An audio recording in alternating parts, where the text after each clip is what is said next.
this used to be a farming area where all these houses are. This was the first part of urban sprawl. You're located halfway between I-43 that goes to Green Bay, and I know you guys have heard of Green Bay. You know, the championship city, of course, and will win the Super Bowl this year again. And Highway 45 on the west. So we're in kind of a strategic location, one of the busiest streets in Milwaukee. This used to be all farms, especially greenhouses. This is where all the greening for Chicago and Milwaukee took place in the 20s and 30s, and even before that, that went out throughout the Midwest.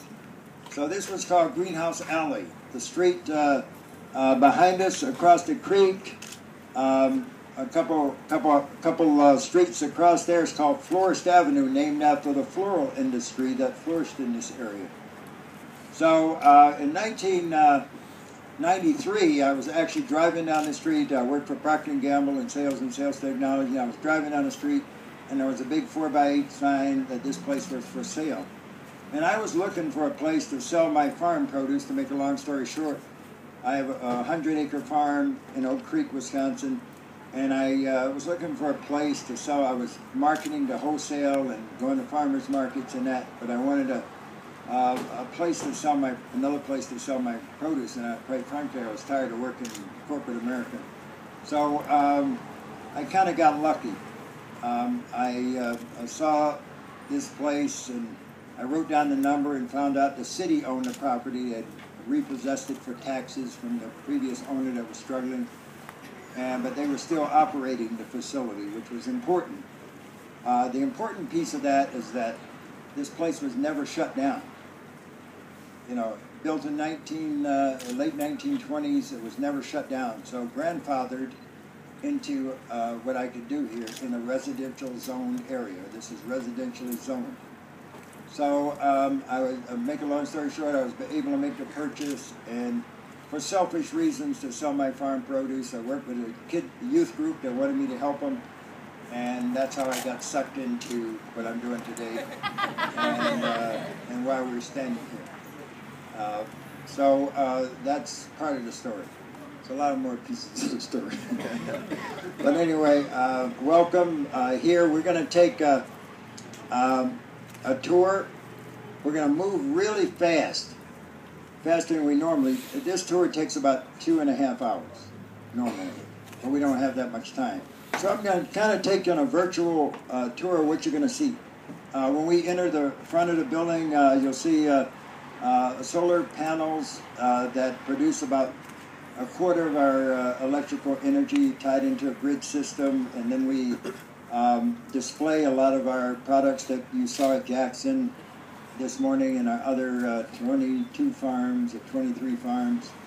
Here we feed about 10,000 people from this facility. You'll see very intensive production. Here we grow a lot in pots. We have a lot of aquaculture going. Aquaculture systems also also operate as our heat systems. We heat the water, and we have this thermal mass of hot water that works more effective than forced air and saves us 50% of our fossil fuel use. So you'll see a lot of water. We have a tropical environment in there that we can raise things like almost anything. Birds of paradise, banana, sugar cane. You'll see you can grow almost anything in these old greenhouses. These are gutter-connected greenhouses. We took all the glass out because most of it was falling out when I purchased this facility, and we used polygel material that you see on the side walls here of this gutter-connected hoop house here. These hoop houses, this is the way that we construct our hoop houses. Our construction team, we bend the pipe and we put these up. We're going to build over 100 acres of hoop houses in southeast Wisconsin. We have over 100 right now, which makes us the largest greenhouse operator in southeast Wisconsin right now as a nonprofit. So we're going to grow a lot of food. This is the way of the future, I feel. It's more of a controlled environment to grow food. But to do this, you have to grow soil because many of these hoop houses are on top of asphalt and concrete. on closed school. We have over 20 closed schools with a lot of acreage. We have a lot of factories, buildings, and a lot of acreage. Just right down the street, we're looking at a 12.5 acre piece of asphalt with a 235,000 square foot building on it. So as I go through cities, like I said today, I look at spaces in cities, and other people will be looking at other things, and I say, when I see some asphalt, some vacant buildings, I say that's a potential farm. So, but you have to have compost, because it's all about the soil. When you're growing food, it's all about the soil. And any farmers like Elizabeth here will tell you, it's all about the soil. The taste of the food, the intensity of how you can plant closer cropping that you'll see here. Because we're looking at farming in terms of acreage or hectares, in terms of square footage. We're growing food at $5 to $50 a square foot, depending on what type of crop you're growing. At $5 a square foot, you're getting grossing over $200,000 an acre, because that's 43,000 whatever square feet in an acre. So that's the way we look at farming. I think that's the way we have to look at farming, especially with the fact that we're losing farmland as we stand here right now, and we're losing farmers, real farmers still, unfortunately. So this great opportunity we have for urban farmers in scaling up what we're doing around the country is a way of changing the food system. We think that we can change the landscape by 10%. Less than 1% of the food is locally grown in Milwaukee. Over 99% of the food at our grocery stores and so forth comes in from over 1,500 miles away.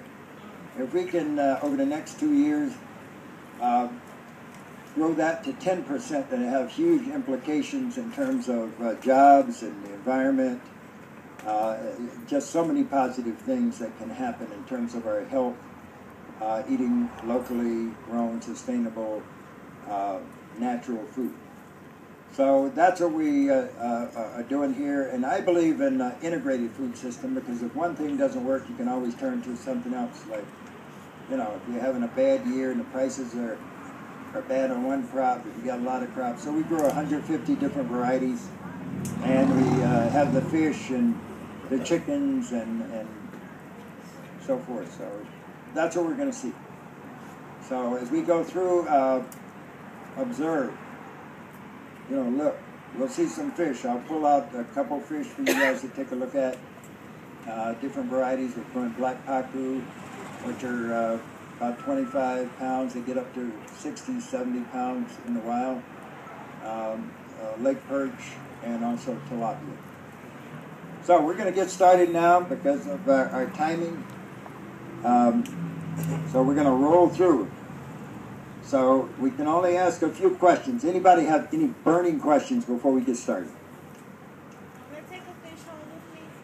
No, you can't take a fish. By the time you get that fish on the plane, they're gonna do like they did me once when I had worms on the plane.